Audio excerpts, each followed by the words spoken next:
ولدت من جديد حينما رأيت ذلك. طفل بريء يمشي ليلا والظلام حالك، يمشي وحيدا خائفا وضوء البدر ساطع، وحيد لا صديق له في أرض ربي ضائع. شجاع لا يهاب شيئا خلته كفارس، فلا مأوى يأويه من ضرار البرد القارس. طفل يغطي جسمه بعض من القماش، أحلامه تبخرت مصيرها التلاشي. اليوم بارد والليل دامس ظلامه، والطفل شارد وقد تمزقت آلامه. صغير في نظير العمر عقله كبير، فأين من يحميه أو من البلوى يجير؟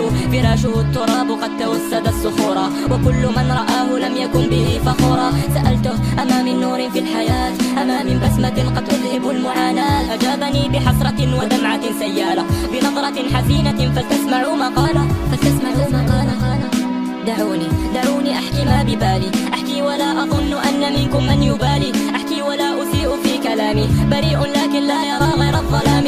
وحيد في حياته ولا مأوى يأويه، ولا أما تضمه ولا أبا يحميه. قلوبكم تفتتت وصارت كالحجارة، ضميركم غفاها فأردتكم القذارة. دعوني كل ليلة دوما ألقى العذاب، ظلام الليل موحش والذئب ذو أنياب. نظرت للسماء لم أجد غير السواد، فاكتفيت بالبكاء ما دهاك يا بلادي. تركتني أعاني وحدي في دجى الليالي، حتى الجماد يقشعر فالمكان خالي. وقد سألت الدنيا لما لم تسعفيني، لم تسمعي كلامي حين قلت زمليني. أبيت أن تضمدي جروحك في قلبي، في العسر لم أجدك أطفأت نور دربي. شربت كأس اليأس والأسى خلف الستار، ناديت الهم راجيا أن يأتي للتباري. أردت ابتسامة لكنها توارت، أريد أن أواصل لكن قواي غارت. ترون بالبصر ولا ترون بالبصيرة، بعد الحياة موت أيامنا قصيرة. تركتموني وحدي من فضلكم ذروني، وواصلوا حياتكم ببسمة من دوني. ألم تروا براءة تريد أن تطير؟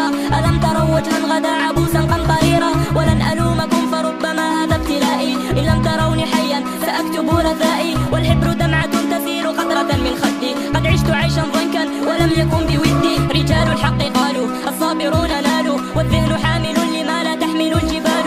وقد جفت عيوني من كثرة الدموع، وما نسيت ربي في سجودي أو ركوعي. حياة اليوم مزحة كوردة مسمومة، نظرت دوما للسماء كي أرى النجوم. لا تلومني إن كنت أكثرت الصراخة، فحالي حين قطعت أوتاره تراخى. من جاءني رحيما بذلته احتراما، لكنكم لم تفعلوا كي تفعلوا الحراما. والراحمون رحمة من ربنا تأتيهم، أطفالكم أمانة من السماء فاحميهم. وها أنا حدثتكم فلتفقهوا كلامي، رسالتي مكتوبة